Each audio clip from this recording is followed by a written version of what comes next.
Howdy folks, welcome back to the channel and thank y'all for tuning in and welcome to this review. This time we tackled the newest album from Bryan. This one is called Born Here, Live Here, Die Here, the follow-up to 2017's What Makes You Country. So just to speak to my history with Bryan, seeing as I was raised on country music and I was really getting into music in general around the time that he first broke out with his song All My Friends Say, which is still a good song to this day. Uh, it's been a bit of a rocky relationship with his music. I liked a few songs off his last album. The title track was a guilty pleasure territory. Light It Up, Like You Say You Do, She's a Hot One. They were alright, but there were some other really bad misfires. Driving This Thing was like a euphemism for a blowjob. It was just really gross, and a lot of those songs left me with a bad taste in my mouth, as do a lot of his other songs. Though some other singles are pleasant and innocuous and decently performed enough, and he is a good singer. So let's just dive right in.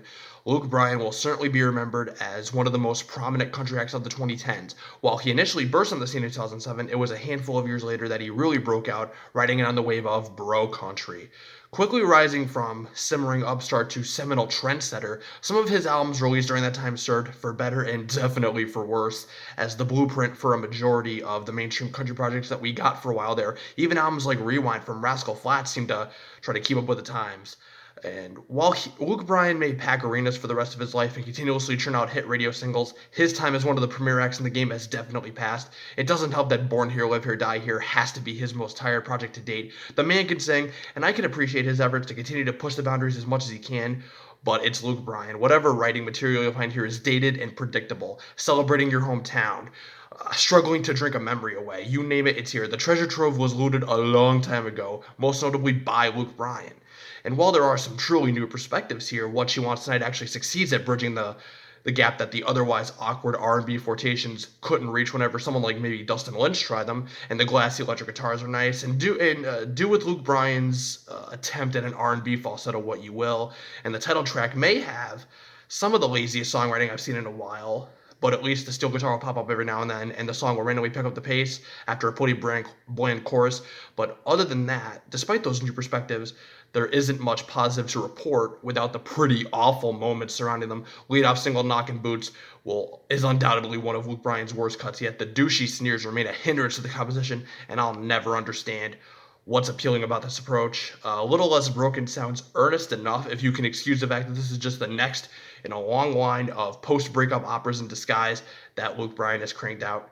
Too Drunk to Drive has some slick, somewhat fun energy with the nominally ebullient mid-tempo composition and innocent steel guitar, and the lyrics seen here are definitely a bump up from some of the other songs on this album, but while Luke tries his best, as always, it just lacks that sort of spanking grit that it needs. It seems primed to have, and it never truly reaches a crescendo or a moment of impact that it might otherwise suffice. Build Me a Daddy is another one of the redeeming cuts. I can appreciate the original presentation and the emotionally heavy content lyrically, but the obligatory summer anthem One Margarita takes the wind out of my sails real quick. I'm surprised this didn't appear on one of his spring break EPs a few years back. The vocal layering is laughably silly, and the fact that this man is in his mid-40s and he still targets a lane of giant rim sunglasses wearing college kids is almost embarrassing. But I guess it works, so more power to you, Luke, I guess? Where Are We Going wastes its promising adult contemporary soundscape by subverting the potential at speaking to a relationship stuck in neutral, though that trope's been well milked as well, and instead just speaks to a one-night stand featuring a box of cigarettes. Ugh, yikes. Down to One, the album closer, must have been pulled out right out of the bottom of the top 40 at any point in the 90s. This dated faux pop sound palette does nothing for me, and I guess the story of young love is innocuous enough if you could ignore the context I already alluded to. It's a man in his mid-40s singing songs that he's sung 1,000 times before.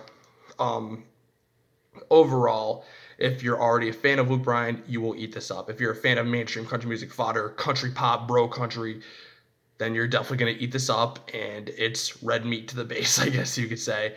Only problem is that it has to be the most tired and most unadventurous, is that a word, and dated material that he's ever done.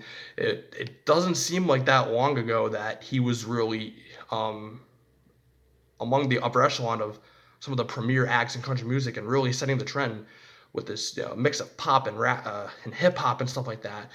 But now bro country has kind of just had its moment in the sun. Now it's a thing of the past, thank God.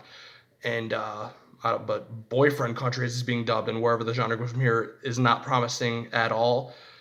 But of course, Luke Bryan will find a niche in a lane there, and he'll be able to maintain some semblance of relevancy.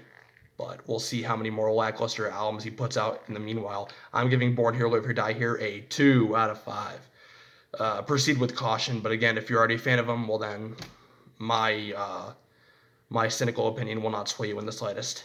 Thank you for watching. If you enjoyed, smash the like button, leave a comment, subscribe, hit the bell to get notified when I upload a new video. Take care of yourself. I'll see you soon.